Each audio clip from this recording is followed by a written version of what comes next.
So good morning, here we are, the Grumpy Old Homos. Grumpy Old Homos. And we're busy exploring the east, you know. Kensington, this side of the Boerewors curtain, that is, yeah. It's the lovely Victoria Yards with the Daville Baillie art gallery here in the Victoria Yards. And meet the incredible, mad, grumpy old homos that we're proud of. So let's go inside and have a chat. Yeah. Hello, Matthew. Hello, Trevor and Mark. Welcome to the, okay, let's do it like this, then we do it like this. Welcome to the Daville Baillie Gallery at Lawrenceville, Johannesburg. Okay, Well, so thanks for making the time for us. yes, let's take this off so people can lip read. The other grumpy old homos who are hard of hearing, the Daphnes can do some interpretation, they can do some lip reading Daphne. Yeah. Dance movement. So let's go inside. Ethyl nitrate. Look around. I think that we can do exactly that.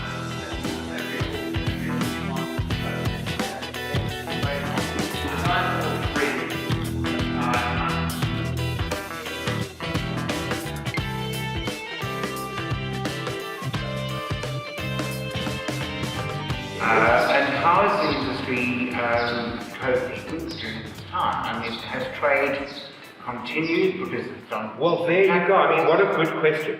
Amazingly enough, in the middle to top echelon of art collecting, things have gone very well, because the people with the money have not been able to spend their money, and that has served this area, this particular level of art collecting very, very well. What is the principal product that comes out of this gallery? It seems to be very centralized on pop art. So this is exactly, it's a pop art and pop inspired. Because new and It's new and it's fresh and it's vibrant and it's irreverent when you think back on the history of pop art as we know it, because we're old homos, is that now pop art is part of the sort of street art, graffiti, that all comes into the pop art phenomenon. And so the spray can, which wasn't part of what pop art was in the beginning, has become incorporated into the pop phenomenon and is a really functional part of it. And that new generation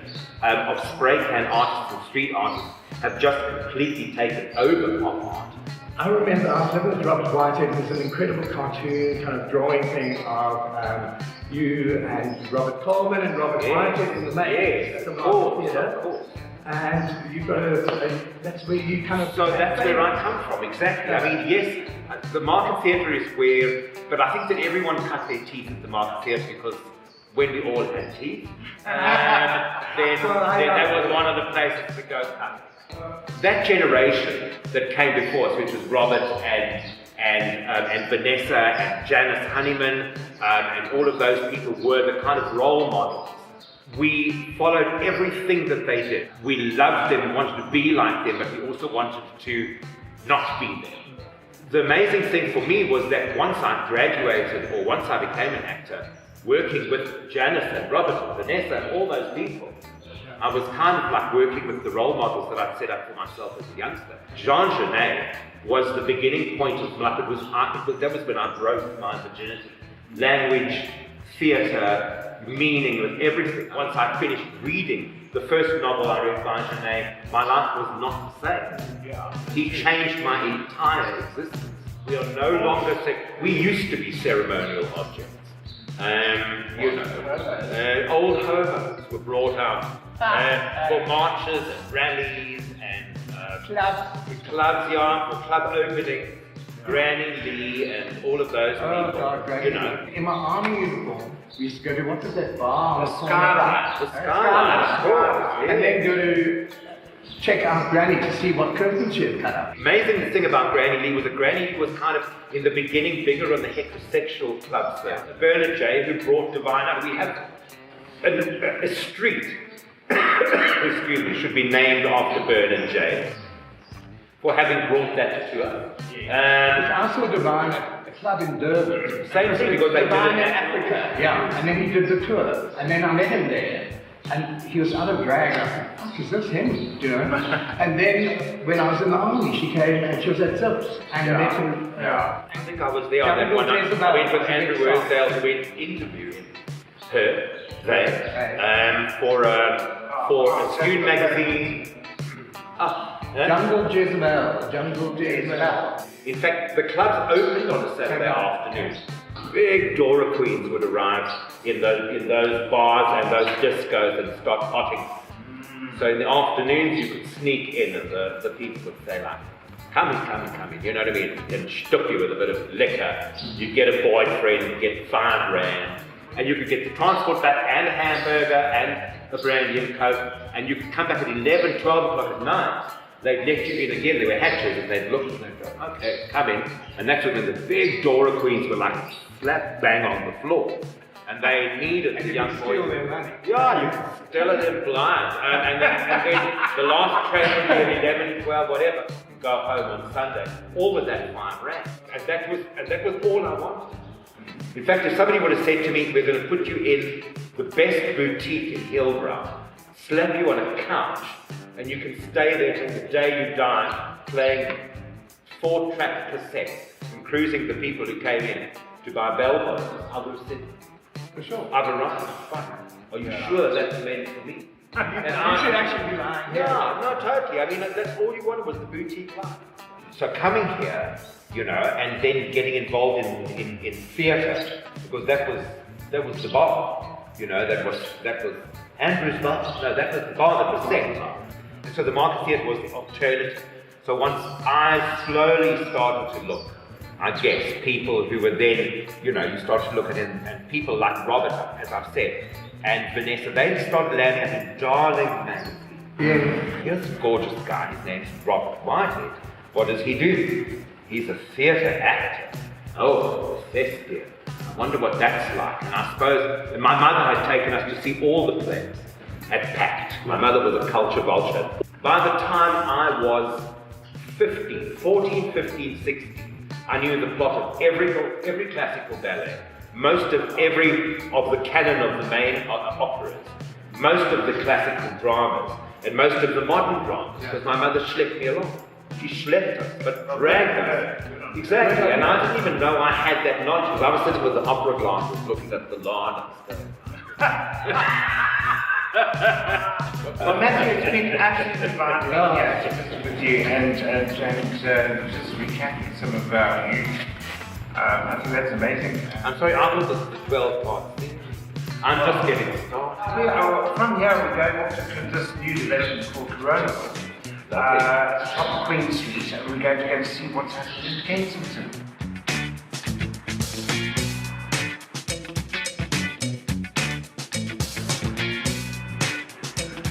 Yeah, so we've left the Victoria Yard, and we've just come to see this new development at the top of Queen Street called Coronaville. All right, let's go inside and have a look what's going on.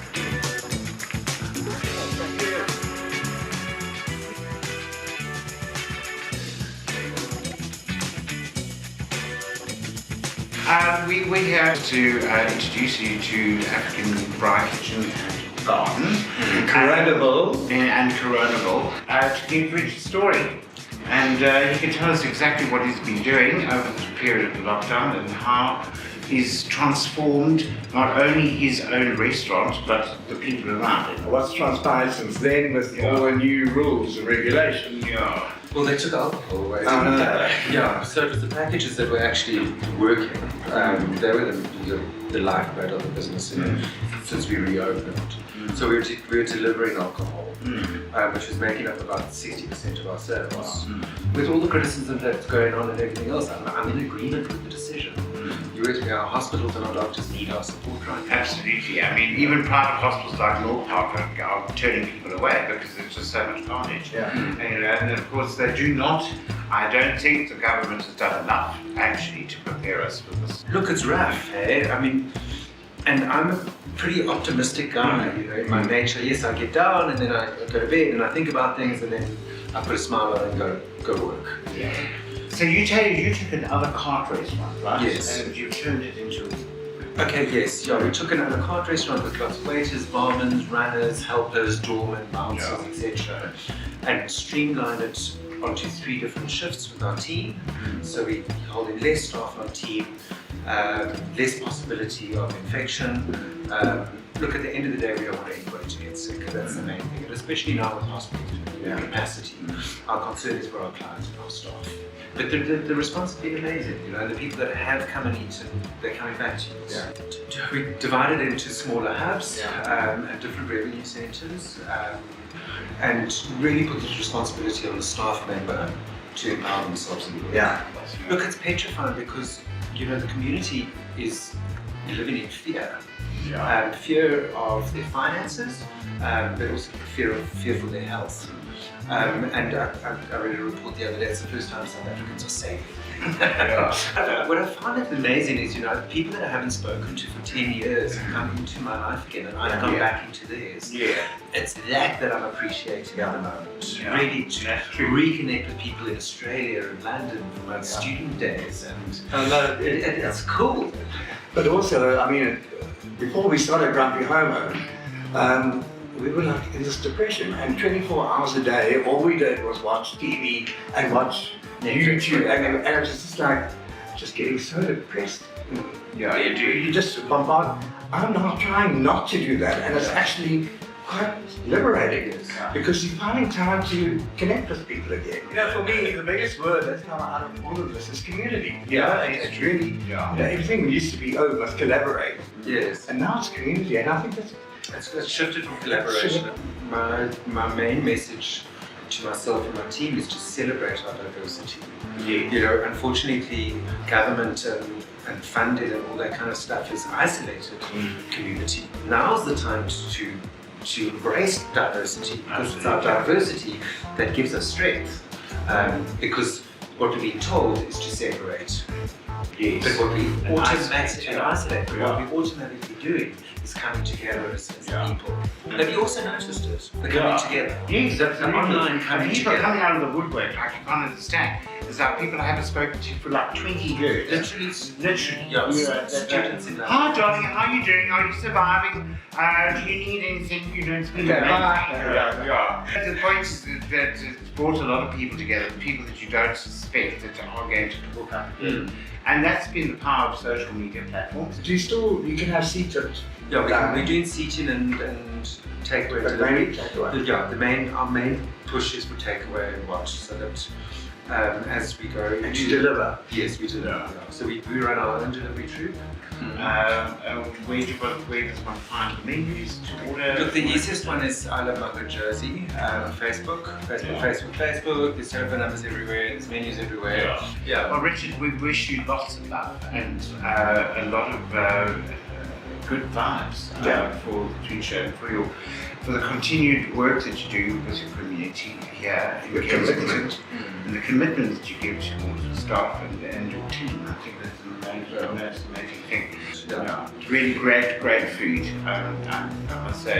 Over there in the fridge is a potato salad that's got my name on it.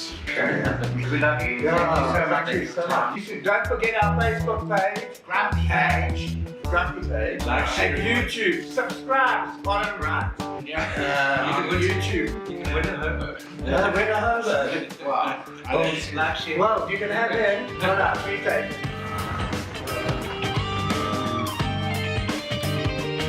Oh, heavens to be.